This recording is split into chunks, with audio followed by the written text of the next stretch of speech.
तो स्टूडेंट आज के लेक्चर में हम कॉस्ट ऑफ गुड्स कंज्यूम की कैलकुलेशन को समझेंगे। किसी भी एनजीओ के लिए कंज्यूमेबल आइटम जैसे कि ऑफिस के लिए स्टेशनरी और हॉस्पिटल के लिए मेडिसिन्स, स्पोर्ट्स मटेरियल किसी भी स्पोर्ट्स क्लब के लिए हो सकता है। तो इसके लिए हमें सेपरेट अकाउंट बनाना पड़ता है ताकि हम जितना भी मटेरियल हमने एक अकाउंटिंग पीरियड में कंज्यूम किया है, यूज़ किया है, उसको हम इनकम और एक्सपेंडिचर अकाउंट में डेबिट साइड शो कर सकें। तो ये इसीलिए शो किया जाता है ताकि हम एग्जैक्ट सरप्लस और डेफिसिट फाइंड आउट कर सकें। तो क्लोजिंग स्टॉक जो होता है करंट पीरियड का, वो बैलेंस शीट में एज ए एसेट शो किया जाता है, और जितना भी कंज्यूम करते हैं उस मटीरियल को, उसको हम एक्सपेंस शो करते हैं इनकम और एक्सपेंडिचर अकाउंट में। कॉस्ट ऑफ गुड्स कंज्यूम को हम दो तरीके से कैलकुलेट कर सकते हैं, स्टेटमेंट बना के या फिर अकाउंट बना के। तो पहले हम स्टेटमेंट बना के इसको कैलकुलेट करेंगे। तो फर्स्ट केस में अगर इन्फॉर्मेशन हमारे पास सिर्फ ओपनिंग स्टॉक, नेट परचेजेस और क्लोजिंग स्टॉक की हो, तो फॉर्मूला हमारा होगा opening stock plus net purchases, जिसमें कैश और क्रेडिट दोनों तरह की परचेज होगी, और हम माइनस करेंगे क्लोजिंग स्टॉक। तो जितना भी ये अमाउंट हमारे पास आएगा वो मटेरियल कंज्यूम का अमाउंट होगा, और उसको हमें इनकम और एक्सपेंडिचर अकाउंट में डेबिट करेंगे, डिडक्ट करेंगे। तो इस तरीके से अगर हमने स्टेटमेंट वाले फॉर्मूले को यूज़ करना है तो इन फॉर्मूलेज को यूज़ करके हम amount of material debited to income और एक्सपेंडिचर अकाउंट कैलकुलेट कर सकते हैं। अकाउंट प्रिपेयर करके भी हम cost of material consume calculate कर सकते हैं। तो यहाँ पे मैंने मटेरियल स्टेशनरी की एग्जांपल ली है, तो इसका अकाउंट बनाएंगे। तो बेटा डेबिट साइड में सबसे पहले स्टेशनरी का ओपनिंग स्टॉक लिखेंगे हम, और क्रेडिट साइड में हम इसका क्लोजिंग स्टॉक लिखेंगे। जब ओपनिंग स्टॉक लिखना होगा तो टू बैलेंस ब्रॉट डाउन लिखेंगे, और जब क्लोजिंग स्टॉक शो करना होगा तो बाय बैलेंस कैरी डाउन लिखेंगे। और अगर हमारे पास क्रेडिट परचेज की इन्फॉर्मेशन है तो उसको to creditors for stationery account के तौर पे डेबिट साइड में शो करेंगे, और अगर कैश परचेज की इन्फॉर्मेशन है तो टू कैश के साथ या टू बैंक के साथ शो करेंगे। और अगर हमने कोई मटेरियल सेल किया है और उस पर गेन हुआ है तो उसको हम इनकम और एक्सपेंडिचर अकाउंट लिख के यहाँ पे डेबिट साइड में इस अकाउंट की शो करेंगे गेन ऑन सेल के साथ। और अगर मटेरियल की सेल पे कोई लॉस हुआ है तो उसको क्रेडिट साइड पे शो करेंगे by income and expenditure account लिख के उस मटेरियल की क्रेडिट साइड में शो करेंगे, और जितनी भी उसकी सेल वैल्यू होगी बाय बैंक के साथ यहाँ पे शो करेंगे। और जो भी हमारा नेट बैलेंस होगा वो हमारा क्रेडिट साइड में शो होगा, तो वो मटेरियल कंज्यूम की कॉस्ट होगी, स्टेशनरी जितनी भी यूज़ की है एक पर्टिकुलर अकाउंटिंग पीरियड में उसको वो शो करेगा। तो जहाँ जो बैलेंसिंग फिगर होगी हमारी by income and expenditure account के साथ शो की जाएगी, और इस अमाउंट को ही हम यहाँ अपने इनकम और एक्सपेंडिचर अकाउंट में डेबिट साइड शो करेंगे एज ए स्टेशनरी यूज़ के साथ। पर कई बार बेटा ऐसा होता है कि हमारे पास क्रेडिट परचेज की डायरेक्ट इन्फॉर्मेशन नहीं होती, पर ओपनिंग और क्लोजिंग क्रेडिटर्स के बारे में इन्फॉर्मेशन दी होती है। तो इस केस में हमें क्रेडिट परचेज को कैलकुलेट करना होता है, तो उसके लिए हम क्रेडिटर्स फॉर स्टेशनरी अकाउंट बनाते हैं। जो भी मटीरियल होगा, तो यहाँ पे मैंने स्टेशनरी की एग्जाम्पल ले रखी है, तो इसलिए क्रेडिटर फॉर स्टेशनरी अकाउंट का हेडिंग लिखा है मैंने। तो बेटा इस केस में क्योंकि क्रेडिटर्स हमारी लाइबिलिटी हैं, तो उसका ओपनिंग क्रेडिट साइड शो होगा बाय बैलेंस ब्रॉट डाउन के साथ। पर अगर हमने सप्लायर्स को कोई एडवांस भी पे कर रखा है, तो अगर ओपनिंग एडवांस की इंफॉर्मेशन है तो वो डेबिट साइड शो होगी by two balance brought down के साथ। और इसी तरह अगर कोई पेमेंट भी हमने क्रेडिटर्स को की हुई है तो वो टू बैंक के साथ शो की जाएगी, टू बैंक या फिर कैश के साथ। अगर क्रेडिटर्स को कोई पेमेंट की हुई है तो उसको टू बैंक या कैश के साथ शो करेंगे। और क्लोजिंग क्रेडिटर्स की इन्फॉर्मेशन डेबिट साइड पे शो होगी टू बैलेंस कैरी डाउन के साथ, और क्लोजिंग एडवांसेस है जो कि करंट पीरियड के एंड में दिए होंगे उसकी इन्फॉर्मेशन होगी तो बाय बैलेंस कैरी डाउन के साथ ही शो की जाएगी। और जो बैलेंसिंग फिगर होगी वो हमारी क्रेडिट परचेज की होगी, उसको हम स्टॉक ऑफ स्टेशनरी जो भी मटीरियल होगा उसके स्टॉक के साथ यहाँ पे क्रेडिट करेंगे, जिसको कि हमने यहाँ पे क्रेडिट परचेज के रूप में स्टॉक ऑफ स्टेशनरी के अकाउंट में भी शो कर रखा है। तो स्टूडेंट अब इसको अच्छे से समझने के लिए इससे रिलेटेड न्यूमेरिकल सॉल्व करते हैं। तो 26 क्वेश्चन रीड कर लेते हैं। On the basis of following information Calculate amount of medicine to be debited to the income and expenditure account of Good Health Hospital for the year ended 31st March 2021। तो हमारे पास stock of medicines हैं 1 April 2020 के लिए 1,75,750 और 31 मार्च 2021 के लिए है 1,44,650 और क्रेडिटर्स दिए हुए हैं हमारे पास ओपनिंग और क्लोजिंग 15,06,900 और 18,20,700 और मेडिसिन जो टोटल परचेज की हैं हमने during the year ended 31st March 2021 were 60,80,700। 26 question के सोल्यूशन के लिए हेडिंग लिखेंगे calculation of medicine consume during the year ended 31st March 2021। तो बेटा जो भी मटेरियल कंज्यूम है वो एक एनजीओ के लिए एक्सपेंस है तो इसको इनकम और एक्सपेंडिचर अकाउंट में हम डेबिट करते हैं। तो इसकी जो कैलकुलेशन का मेन फॉर्मूला ये है, ओपनिंग स्टॉक में हम परचेजेस को ऐड करते हैं और क्लोजिंग स्टॉक को माइनस करते हैं। तो जो फर्स्ट क्वेश्चन है इसमें हमारे पास इतनी ही इन्फॉर्मेशन थी। ओपनिंग स्टॉक ऑफ मेडिसिन 1,75,750 और जितना भी परचेज ड्यूरिंग द ईयर हमने किया है 60,80,700 और क्लोजिंग स्टॉक है वो है 1,44,650 का। तो जो नेट अमाउंट हमारे पास आ रहा है मेडिसिन कंज्यूम्ड का 61,11,800।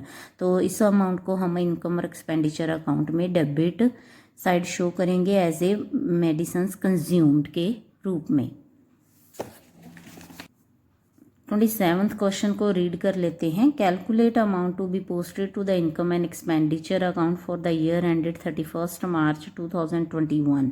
तो इसमें हमें 3 केसेस दिए हुए हैं। फर्स्ट केस में हमारे पास है amount paid for the stationery for the year ended 31st March 2021 5,400 और stock of stationery in hand on 31st March 2021 ₹250। तो इस केस में जितना अमाउंट पे किया है स्टेशनरी को परचेज करने के लिए और इसका जितना भी क्लोजिंग स्टॉक है बस इतनी ही इंफॉर्मेशन है हमारे पास।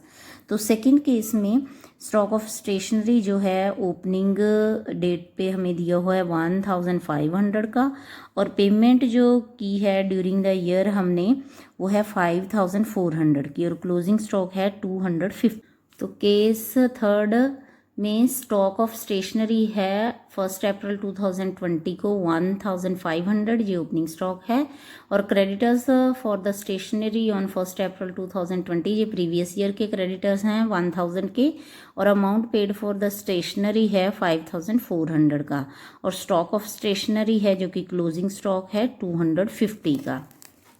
तो 27th क्वेश्चन के सोल्यूशन के लिए हम हेडिंग लिखेंगे calculation of amount of stationery use during the year ended 31st March 2021। तो इस पीरियड के लिए जो डिफरेंट 3 केसेस हैं उनको सॉल्व करते हैं। सबसे पहले केस में हमारे पास जितना भी अमाउंट हमने पे किया स्टेशनरी के लिए ड्यूरिंग द ईयर वो गिवन था 5,400 और हमारे पास क्लोजिंग स्टॉक की इन्फॉर्मेशन थी तो उसको हम डिडक्ट करेंगे और जो हमारे पास अमाउंट आ रहा है स्टेशनरी यूज का वो आ रहा है 5,150। तो इस अमाउंट को हम डेबिट साइड इनकम और एक्सपेंडिचर अकाउंट की शो करेंगे। तो सेकंड केस में हमारे पास जितनी भी पेमेंट थी स्टेशनरी के लिए वो है 5,400 और ओपनिंग स्टॉक है 1,500 का और क्लोजिंग स्टॉक है 250 का। तो इसका जो नेट अमाउंट आ रहा है स्टेशनरी यूज का वो है 6,650। तो थर्ड केस में भी हमारे पास amount paid for the stationery given है 5,400 का और ओपनिंग स्टॉक 1,500, क्लोजिंग स्टॉक है 250 और ये डिडक्ट होना है और क्रेडिटर्स जो कि प्रीवियस ईयर के हैं ओपनिंग डेट पे दिए हुए थे वो है 1,000। तो ये 2 आइटम्स हमारी डिडक्ट होंगी और फर्स्ट 2 आइटम्स को हम आपस में ऐड करने के बाद जो नेट बैलेंस हमारा आएगा स्टेशनरी यूज का वो है 5,650। तो 28th क्वेश्चन को रीड करते हैं। From the following information calculate the amount of sports material to be debited to the income and expenditure account of a sports club for the year ending 31st March 2019।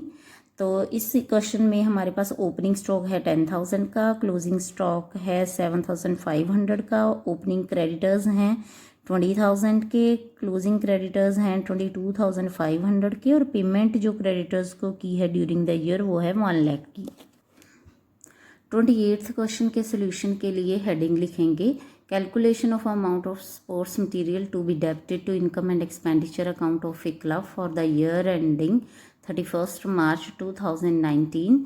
तो सबसे पहले जितना भी amount पे किया है क्रेडिटर्स को उसको लिखेंगे जो कि 1 लाख का अमाउंट है। इसमें हम opening stock of sports material को ऐड करेंगे 10,000, और जो हमारे करंट पीरियड के एंड में क्रेडिटर्स दिए हुए हैं उनको भी हम ऐड करेंगे 22,500, और हम डिडक्ट करेंगे क्लोजिंग स्टॉक जो कि 7,500 का है, और जो हमारे प्रीवियस ईयर के क्रेडिटर्स हैं, ओपनिंग क्रेडिटर्स हैं, वो है 20,000 के, तो इनको भी डिडक्ट करेंगे।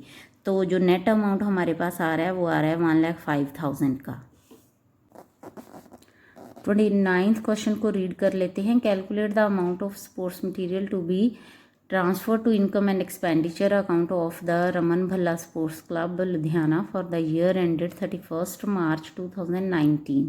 तो इस केस में हमारे पास जितना भी स्पोर्ट्स मटेरियल हमने सेल किया है उसकी सेल वैल्यू गिवन है 56,000, पर उसकी बुक वैल्यू थी 50,000 की, और अमाउंट पेड जो हमने किया है क्रेडिटर्स को स्पोर्ट्स मटेरियल के वो है 91,000, और कैश परचेज है हमारे पास 40,000 की, और जो हमारा ओपनिंग स्टॉक है स्पोर्ट्स मटेरियल का वो है 50,000, और क्लोजिंग स्टॉक है 55,000 का, और क्रेडिटर्स जो प्रीवियस ईयर के हैं वो है 37,000, और करंट पीरियड के एंड में जो क्लोजिंग क्रेडिटर्स हैं वो है 45,000 के। 29th क्वेश्चन के सोल्यूशन के लिए हेडिंग लिखेंगे calculation of amount of sports material to be debited to income and expenditure account of Raman Bhalla Sports Club for the year ended 31st March 2019।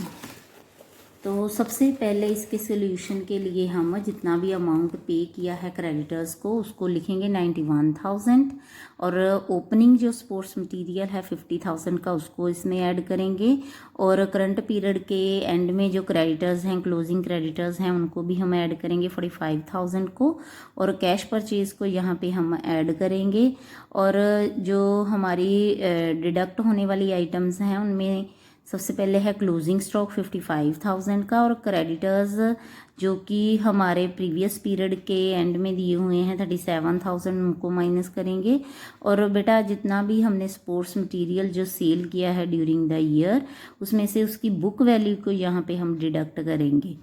तो जो भी उसका बेटा गेन हुआ था हमें स्पोर्ट्स मटेरियल के सेल पे 6,000 का, क्योंकि 56,000 की सेल थी और 50,000 का बुक वैल्यू थी, और इन दोनों का जो डिफरेंस है 6,000 वो गेन है स्पोर्ट्स मटेरियल की सेल पे, तो वो इनकम और एक्सपेंडिचर अकाउंट में एज ए इनकम शो किया जाएगा क्रेडिट साइड। तो बेटा यहाँ पे जो हमारा सारी आइटम्स को प्लस और माइनस करने पे नेट बैलेंस आ रहा है वो है 84,000। तो ये हमारा स्पोर्ट्स मटेरियल जितना भी ड्यूरिंग द ईयर कंज्यूम किया गया उसको हम इनकम और एक्सपेंडिचर अकाउंट में डेबिट साइड में शो करेंगे। 30th क्वेश्चन को रीड करते हैं। From the following information of A charitable dispensary calculate the amount of medicine consume during the year that would appear in the income and expenditure account for the year ending 31 March 2019। तो opening stock जो इस period में दिया हुआ है वो है 60,000, और क्रेडिटर्स जो हैं ओपनिंग के वो है 40,000, और क्लोजिंग जो स्टॉक ऑफ मेडिसिन है वो है 10,000, और क्रेडिटर्स जो हैं हमारे क्लोजिंग डेट पे वो है 25,000 के, और एडवांसेस जो हैं हमारे करंट पीरियड के एंड में जो कि क्लोजिंग एडवांसेस हैं वो है 22,000 के, और क्रेडिट परचेज भी हमारे पास गिवन है 2,76,000 की, और कैश परचेज भी है 46,500। 30th क्वेश्चन के सोल्यूशन के लिए हेडिंग है calculation of amount of medicine consume during the year ended 31 March 2019। तो ओपनिंग स्टॉक ऑफ मेडिसिन है इस क्वेश्चन में हमारे पास 60,000 का, तो इसमें हमें टोटल परचेज को ऐड करना है जिसमें हमारे पास कैश और क्रेडिट दोनों तरह की परचेज है। तो इनको हम ऐड करेंगे तो टोटल आ रहा है परचेज हमारे पास 3,22,500 का, और इसमें से क्लोजिंग स्टॉक जो कि 10,000 का है उसको हम डिडक्ट करेंगे, तो अमाउंट ऑफ मेडिसिन कंज्यूम आ रहा है 3,72,500 का।